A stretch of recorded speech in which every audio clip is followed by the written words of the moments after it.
Cara menanggulangi dampak pemanasan global. Pertama, melakukan penghematan listrik. Dengan hemat listrik secara tidak langsung, kita telah mengurangi kadar CO2 pada lapisan atmosfer. Karena sebagian besar gas CO2 ini dihasilkan dari pembangkit listrik yang berbahan bakar fosil. 2. Menanam pohon atau reboisasi. Menanam pohon atau reboisasi merupakan langkah untuk menyeimbangkan kadar gas CO2 di lapisan atmosfer. Karena pohon akan menyerap gas CO2 untuk melakukan proses fotosintesis dan akan melepaskan oksigen ke udara. Dan hal ini akan membuat udara pada lapisan atmosfer lebih sejuk dan pemanasan global lebih sedikit teratasi. 4. Menggunakan energi alternatif. Kita dapat menggunakan energi alternatif guna meminimalisir hal-hal yang dapat menjadi penyebab pemanasan global. Misalnya, mengganti pemakaian pembangkit listrik yang berbahan bakar fosil dengan energi yang dikeluarkan oleh sinar matahari, panas bumi, angin, atau air.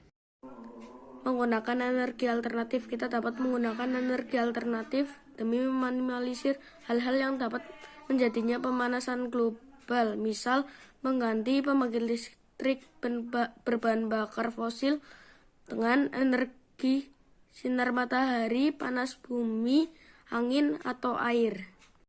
Tidak menggunakan alat yang menghasilkan gas CFC. Gas CFC biasanya dihasilkan oleh peralatan pendingin udara. Dan perlu diketahui bahwa saat ini CFC menyumbangkan 20% proses terjadinya efek rumah kaca. Maka dari itu penggunaan CFC harus dihentikan, menghapus penggunaan CFC secara menyeluruh. 6. Mengurangi penggunaan kendaraan bahan bakar fosil. Kendaraan bahan bakar fosil seperti mobil atau motor merupakan penyumbang CO2 terbesar di perkotaan, apalagi jika menggunakan kendaraan pribadi. Dengan banyaknya pemakaian kendaraan pribadi, maka akan menyebabkan borosnya penggunaan bahan bakar fosil yang menghasilkan emisi karbon dioksida.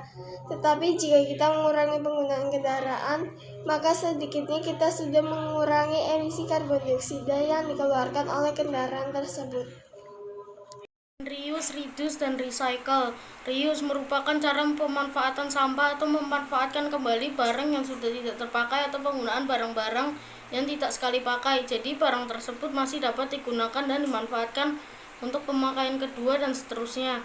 Misalnya seperti menggunakan kertas bekas untuk kertas coret-coret atau catatan keperluan sehari-hari, atau menggunakan sapu tangan yang bisa digunakan kembali daripada menggunakan kertas tisu. Reduce, yaitu melakukan penghematan dan mengurangi sampah. Misalnya hemat dalam menggunakan kertas dan tisu, karena kertas dan tisu terbuat dari kayu yang harus ditebang dari pohon di hutan.